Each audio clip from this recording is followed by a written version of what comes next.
Édouard, le prince noir de Galles, fut un guerrier de premier plan dans l'Angleterre médiévale et le fils aîné du roi Édouard III. Ses prouesses militaires et son leadership furent déterminants pendant la guerre de Cent Ans. Son surnom de prince noir est traditionnellement attribué à l'armure noire distinctive qu'il portait au combat. Premier héritier du trône d'Angleterre à recevoir le titre de prince de Galles, Édouard instaura un précédent pour les futurs héritiers de la couronne britannique. L'enfance et la jeunesse d'Édouard furent marquées par les circonstances changeantes de sa position d'héritier du trône d'Angleterre et par les troubles politiques et militaires de son époque. Édouard naquit le 15 juin 1330 au palais de Woodstock dans l'Oxfordshire. Il fut le fils aîné du roi Édouard III d'Angleterre et de la reine Philippa de Hainaut. En 1343, alors qu'il était âgé d'à peine 13 ans, Édouard fut couronné prince de Galles. Il s'agit d'un moment historique qui cimente sa position d'héritier présomptif du trône d'Angleterre. En tant que plus jeune héritier de la royauté anglaise, Édouard reçut une éducation adaptée à son rang. On lui enseigna les arts, la littérature et les sciences, ainsi que des compétences militaires et de commandement. Pendant qu'Édouard grandissait, la célèbre guerre de Cent Ans se déroulait, un affrontement prolongé entre l'Angleterre et la France de 1337 à 1453. Édouard fut initié aux réalités de la guerre dès son plus jeune âge. À 16 ans, il participa activement à des campagnes militaires, dont la célèbre bataille de Crécy en 1346, où il fit preuve d'une bravoure et d'une expertise tactique remarquables. Le roi Édouard III positionna son armée en 3 divisions sur le flanc d'une colline. Le prince noir se vit confier le commandement de la division centrale, une responsabilité importante pour un jeune homme de son âge. La division du prince noir subit une forte pression de la part de la cavalerie française au cours de la bataille. Cependant, grâce à la discipline des soldats et à l'efficacité des archers anglais, ils parvinrent à repousser les attaques.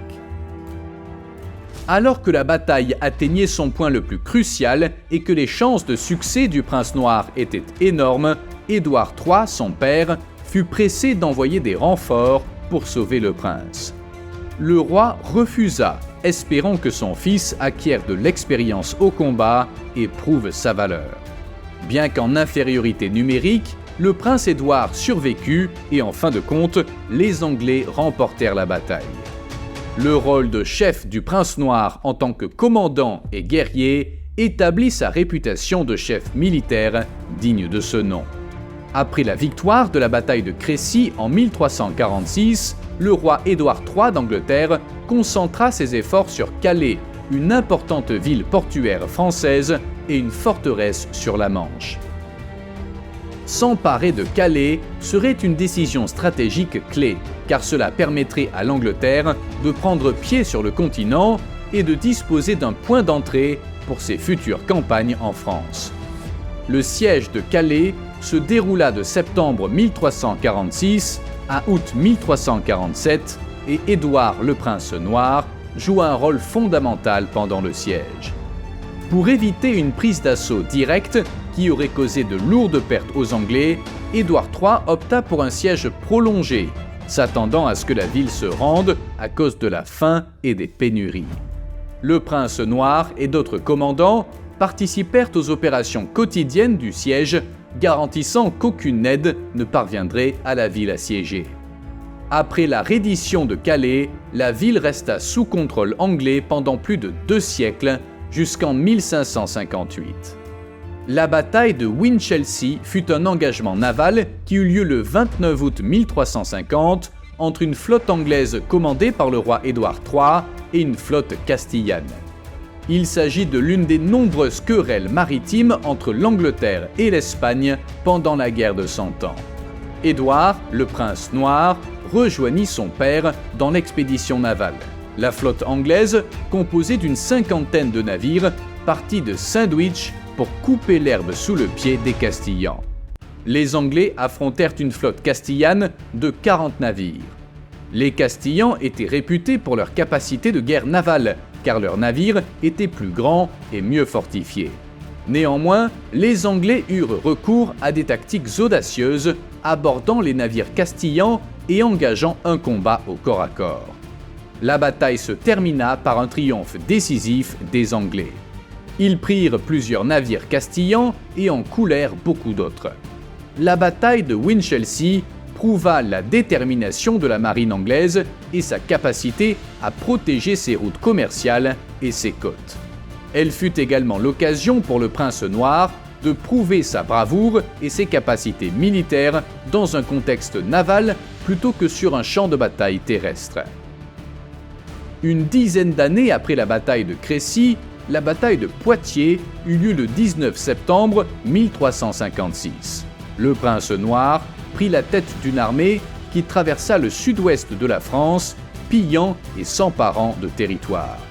La campagne atteignit son paroxysme lors de la bataille de Poitiers, au cours de laquelle les Anglais affrontèrent une armée française beaucoup plus nombreuse, dirigée par le roi Jean II de France.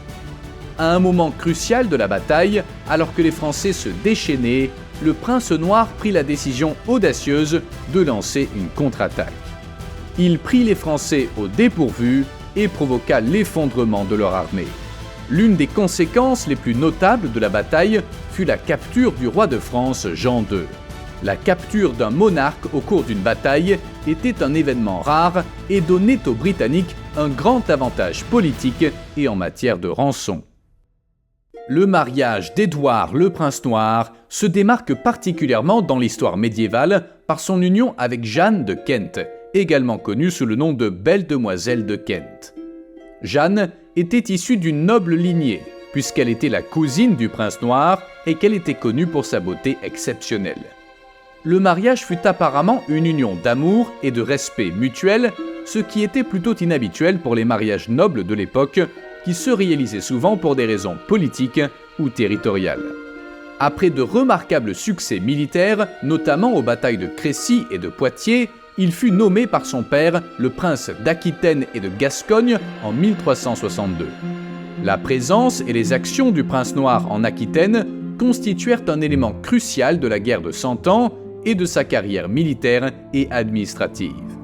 L'Aquitaine était une région tentaculaire du sud-ouest de la France et fut un point de discorde entre les Anglais et les Français pendant des générations.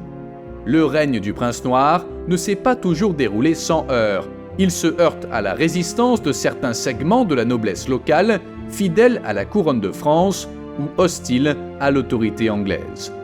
Les nobles aquitains, mécontents de la lourdeur des impôts, se plaignirent auprès de Charles Quint, roi de France. Sous prétexte que le prince noir ne respectait pas ses obligations féodales, Charles Quint annonça que les territoires anglais en France seraient saisis. Cette annonce relança le conflit armé entre la France et l'Angleterre. Les incessantes campagnes militaires, la politique et les maladies d'Édouard affectèrent gravement sa santé. Il retourna en Angleterre en 1371, démissionnant de son poste en Aquitaine. Édouard le prince noir mourut le 8 juin 1376 à l'âge de 45 ans. La disparition d'Édouard marqua la fin d'une époque pour l'Angleterre médiévale. Personnage très charismatique et chef militaire doué, ses actes et ses actions marquèrent durablement l'histoire de l'Angleterre et de l'Europe.